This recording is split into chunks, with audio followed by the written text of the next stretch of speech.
They used to call me a loser, until I turned their lives into a game, one they could never win. Sounds intense, right? And maybe a little dark. But stick with me, because this isn't about revenge or manipulation. It's about a complete mindset shift that transformed my entire reality. This is my game over story, and how I finally started winning at life, on my own terms.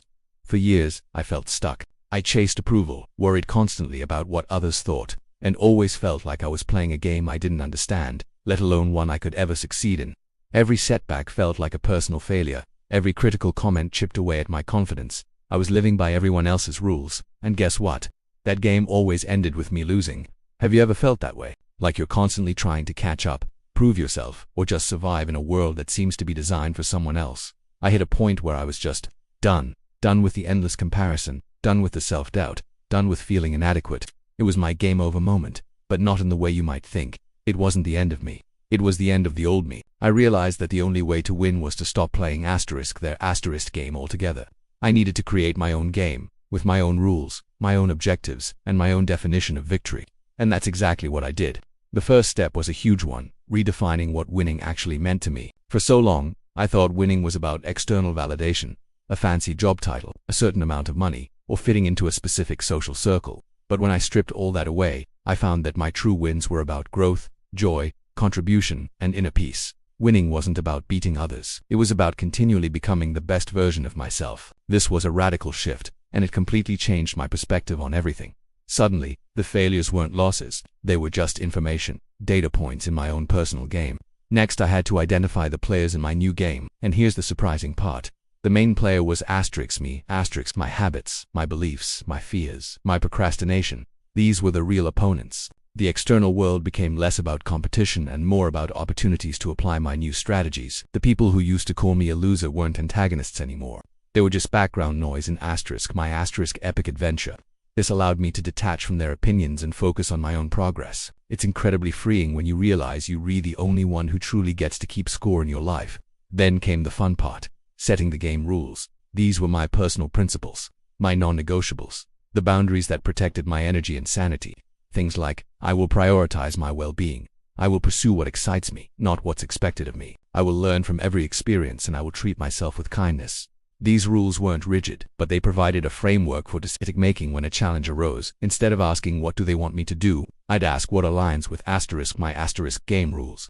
It made choices so much clearer and empowered me to stay true to myself. The objectives of my game were my goals, but I reframed them. Instead of massive, overwhelming targets, I broke them down into smaller, achievable quests. Each day, I'd have mini-missions, learn something new, help someone, create something, move my body, express gratitude. Every completed mission was a win, a point scored. This created a consistent feeling of progress and momentum, which is incredibly motivating. It's like leveling up in a video game. Each small achievement builds towards something bigger, and you feel that dopamine hit along the way.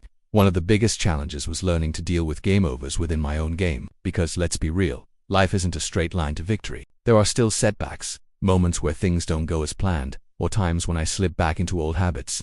But now, instead of spiraling into self-criticism, I see them differently.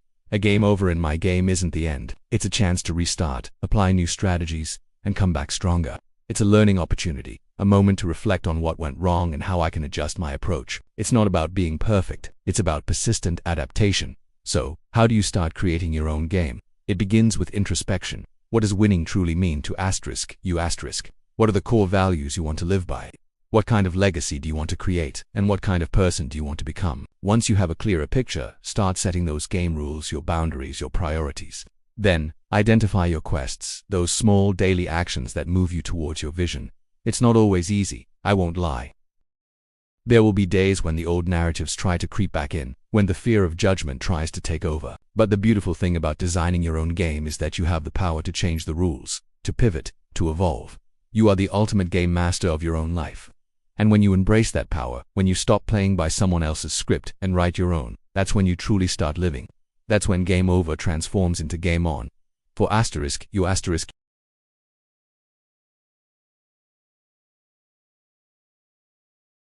What would be your first game rule? What's a quest you're ready to embark on? Don't forget to hit that like button if this video sparks something in you, and subscribe to the channel so you don't miss out on more content that helps you win at your unique game of life. Thanks for watching, and remember, your game, your rules, your victory.